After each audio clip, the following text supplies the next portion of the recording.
चौथा tip is very interesting, good sales and good profit margin. कौन सी company अच्छी होती है, जरा सोचो। जिसकी सेल रेगुलरली हो रही है, बिक रहा है, माल बिक रहा है, अच्छे से बिक रहा है। मतलब अच्छे से बिक रहा है मतलब जरा समझो, माल बिक रहा है इसका मतलब उसकी डिमांड है, तो शेयर तो अच्छा करेगा ही। लेकिन एक और चीज, सिर्फ सेल अच्छी होने से कुछ नहीं होता भाई, सबको प्रॉफिट भी तो चाहिए। भाई आप जरा सोचो, एक कंपनी के पास सेल के चक्कर में प्रॉफिट ही नहीं कमा रही। अब सोचो, अब मार्केट में दो कंपनियां हैं, सपोज करते हैं अपन दो कंपनियां, प्रोडक्ट सेम ही है, ये भी एक बिस्किट का पैकेट 10 रुपए में खरीदती है, ये भी 10 रुपए में खरीदती है, समझ में आता है। लेकिन अब आप सेल पर आते हैं, ये 10 रुपए में खरीद रही थी, ये कंपनी ए, ये कंपनी बी भी 10 रुपए में खरीद रही थी, ठीक है। तो ये खरीदने का वाला सीन हो गया। अब आते हैं इनके बेचने वाले पर, इन्होंने ये बाय किया, अब सेल पर आते हैं। सेल कितने पर कर रहा है, ये सेल कर रही है 11 रुपए पर, और ये सेल कर रहा है इसको 15 रुपए पर, समझ रहे हो। ये कम पैसों में सेल कर रहा है, तो ऑब्वियसली कम पैसों में सेल कर रहा है तो इसकी सेल तो ज्यादा होगी, समझ में आ गया, इसकी सेल तो ज्यादा होगी। इसकी सेल हाई है बट इसकी सेल ऑब्वियसली कम होगी क्योंकि 15 रुपए में सेल कर रहा है। लेकिन इसका प्रॉफिट मार्जिन तो देखो आप, प्रॉफिट मार्जिन देखो, और क्या होता है, उसकी सेल ज्यादा है, इसकी सेल कम है, लेकिन इसका प्रॉफिट मार्जिन बहुत अच्छा है।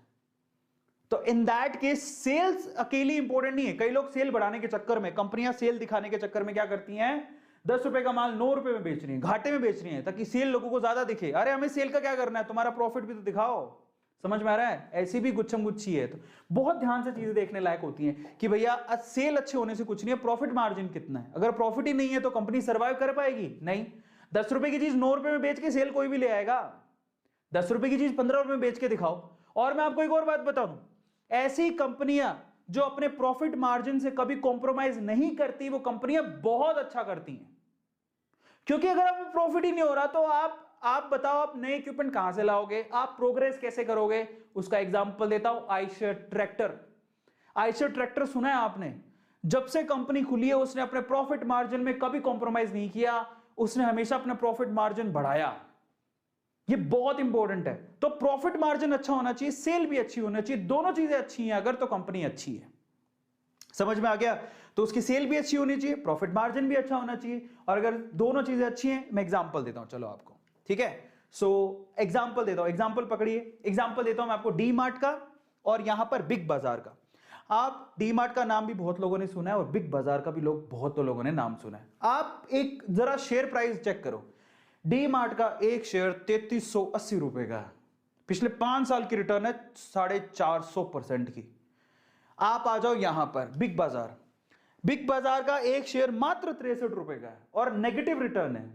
हालांकि अगर आप जाओगे तो बिग बाजार में भी आपको ऑलमोस्ट वही सामान मिलता है जो डी मार्ट में मिलता है। तो डी मार्ट और बिग बाजार में फर्क क्या है, बिग बाजार चल रही है घाटे में, मतलब अगर इतना इस लेवल का प्रॉफिट नहीं है जितना डी मार्ट का है। आपको बताओ डी मार्ट का जो सीन है वो काफी ज्यादा स्पेशल है। डी मार्ट ने क्या किया, कभी भी नया स्टोर खोलने के लिए कभी भी उधार नहीं लिया किसी बैंक से। उसने कहा सिंपल सी स्ट्रेटेजी है हमारा, हम कोई एक स्टोर खोलेंगे, उसका प्रॉफिट जो होगा उसके प्रॉफिट को यूज करके हम दूसरा स्टोर खोलेंगे, हम किसी से उधार नहीं लेंगे।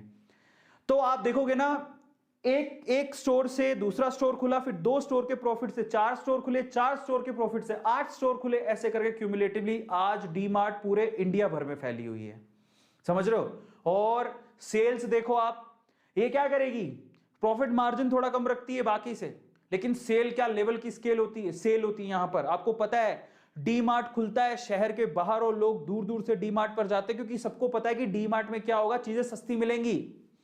लेकिन होता क्या है, अब आप कहोगे सर आप ये तो अपना मार्जिन ही नहीं रख रहा, ऐसा नहीं है। आप जब ना डी मार्ट जाते हो तो देखो कितने होशियार है डी मार्ट वाले। एक तो शहर के बाहर खोलते हैं, दूसरा चीजों को सस्ती देंगे।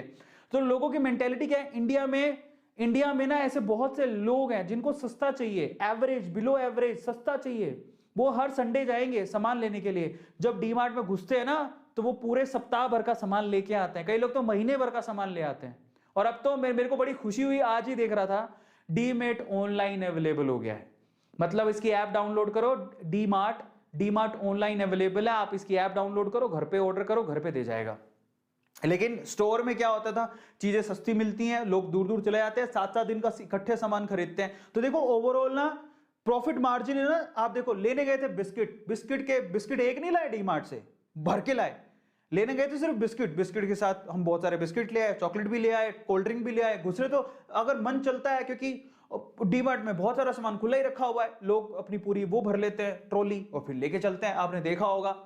तो ये खास बात है। तो वहां पर है ना, सस्ता बेचने के बाद भी प्रॉफिट मार्जिन अच्छा है, क्योंकि सामान ज्यादा बेच रहा है। क्योंकि लेने आया था 10 रुपए की चीज, लेके जा रहा है वो 100 रुपए की चीज, तो प्रॉफिट तो अपने आप ही हो गया।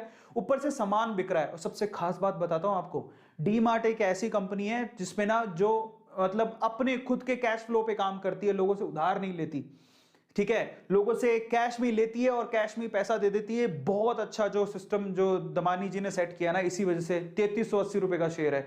और आने वाले टाइम में हर कोई बोल रहा है डी मार्ट का शेयर खरीदो, क्योंकि ये बहुत अच्छा प्रोग्रेस करेगा। वहीं बिग बाजार क्यों फेल हुआ? बिग बाजार के साथ समस्या है, जहां पर डी मार्ट के अंदर आप जाओगे ना, आपको पूरे साल भर सेल मिलेगी, हर चीज सेल पे मिलती है। बिग बाजार में हर साल भर सेल नहीं होती है, दिवाली पे सेल आएगी, होली पे सेल आएगी।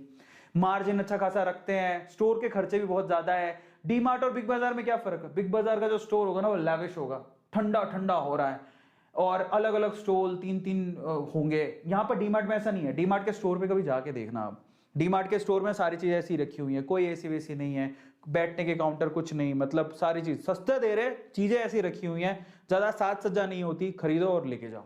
तो वहां पर बैठने बांटने का कोई सीन नहीं होता। इसी वजह से प्रॉफिट है कि उनके खर्चे कम है, उनका प्रॉफिट मार्जिन अच्छा है। तो डी मार्ट को इसीलिए लोग रेकमेंड करते हैं, यहां पर बिग बाजार को लोग रेकमेंड नहीं करते। This is the biggest thing जो आपको भी गौर करनी चाहिए, इसलिए डी मार्ट बहुत अच्छा है।